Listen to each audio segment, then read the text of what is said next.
আমরা আজকে আসলে শৈশবে সেই স্মৃতি বিজড়িত জিয়াউর রহমানের যে খাল উলাসী, এই খাল খনন করেছিল, বুঝছো বাবা? তো এই খালে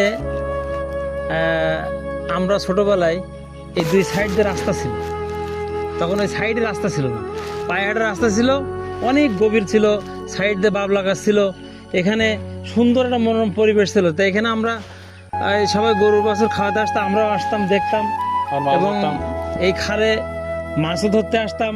সে সময় বিশুদ্ধ পানির অভাব ছিল, অনেক সময় আমরা পানির পিপাসা লাগলে আমার আব্বাদের সাথে যখন আসছে এখানে কাজের জন্য, তখন এই খালের পানি আমরা খাতাম এবং শৈশব কেটেছে আমাদের খালের গোসল করে, মানে পানির ভিতরে হোল মারামারি খেলা করে। আসলে এই শৈশবগুলো হারিয়ে যেতে বসছে। এখন এই খাল মৃত প্রায়।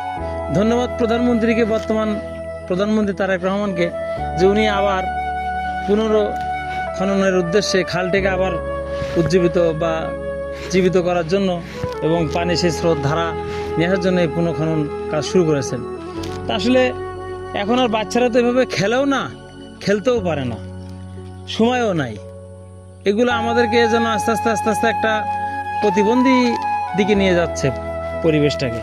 আমরা যে খোলামেলা পরিবেশে আসলে আমরা এই খালে আমরা চলাফেরা করেছি, স্রোতের গা ভাসিয়ে স্নান করেছি, বন্ধুরা মিলে আড্ডা মারেছি, বিকালবেলা পাশে ভাটা, সাকিস মেয়ার ভাটা, এই ভাটায় ফুটবল খেলে আবার এই খালের ভিতরে এসে গোসল করতাম।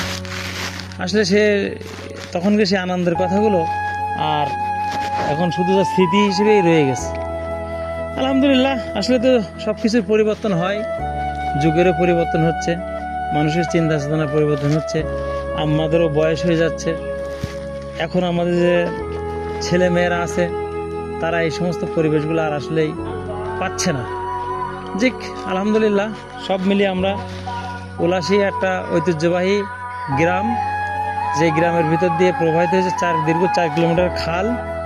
এই খালের পাশেই আমাদের বাসা এবং আমাদের এই খাল যখন খনন করেছিল জিয়াউর রহমান, তখন অনেক জমি জায়গাও এই আমাদের জমির উপর দিয়েই খাল গিয়েছে।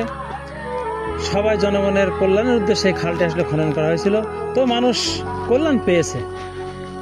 আসলে এগুলো কথা বলতে গেলে অনেক কথা, যে কথা আসলে বলে শেষ করা যাবে না, কিন্তু ওই পরিবেশ আমরা আর হয়তো পাবো না। কি বন্ধু, ঠিক কিনা? ঠিক। আমরা আর ওই পরিবেশ আদৌ পাবো? আল্লাহ যদি চায় আবার কখনো আসা হবে, দেখা হবে।